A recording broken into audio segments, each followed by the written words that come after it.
We have talked a lot lately about evangelization, spreading the good news, and how ultimately, as a Christian, that comes from our heart of having encountered Jesus, knowing what an amazing thing this is, and wanting to go share that good news, that truth with the whole world. But when we actually go out and do it, I wonder if sometimes we don't maybe come from a standpoint of saying, like, look, I've got something you need to know. I've got the truth, and, well, you don't, or you're mistaken. And that would be easy to think as we go to a world that is today, well, less and less Christian.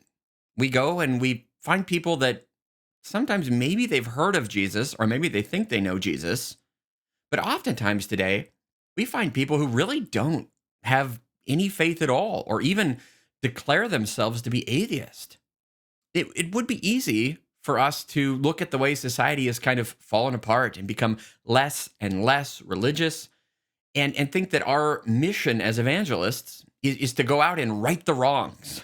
You know, these are people who are worshiping false gods. They've got everything wrong. They don't know Jesus, and by golly, I'm going to show them. Well, okay, that might be a temptation, but today we have a beautiful example in our first reading at Mass today from the Acts of the Apostles of one of the ways that St. Paul did this. Because he goes to the city of Athens. This is the place, if you know a lot, perhaps from your high school literature and things, perhaps you've studied Greek mythology and you know about all these various gods, the pantheon of gods. They didn't just believe in one god, they believed in lots of gods. And Paul goes to Athens to a high place where they worship called the Areopagus. And there are altars to gods, imagined gods, and quite frankly, probably would have been statues and idols and things like that, where people actually believed that this statue, this carved piece of wood or stone or gold, that was an actual god. And if you sacrificed to this human created thing, that somehow power would be given, or that you would be protected from bad things happening, or they really believe that. Well, of course, we can say objectively that is just completely false.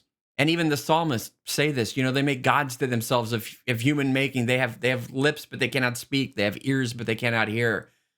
Paul knew all this, and yet, when he goes to the Areopagus, he doesn't go and make a whip and drive people out and take a hammer and knock down all the false gods. Rather, here's what he does. He looks and he says, okay, these people are all trying to worship. They're responding to something that God put there.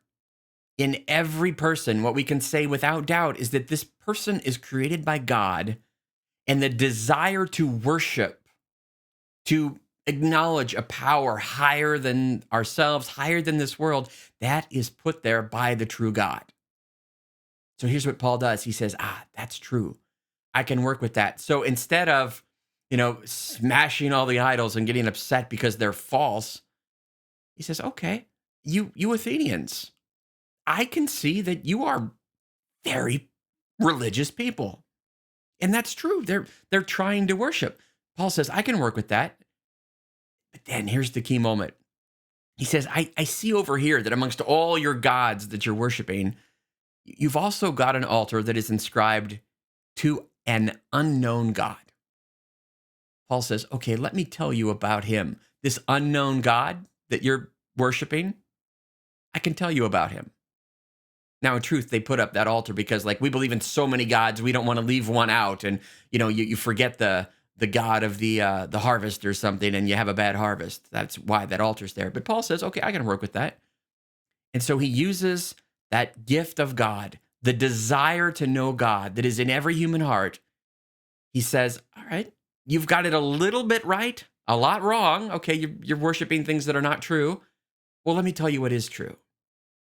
What if we went out like that into this world, this pagan culture, quite frankly, where everyone is trying to worship something? They're going to worship the latest fad in whatever group has been marginalized or wrong, or stand up for these rights, or cancel this, or everyone wants to worship something, even if it's just themselves.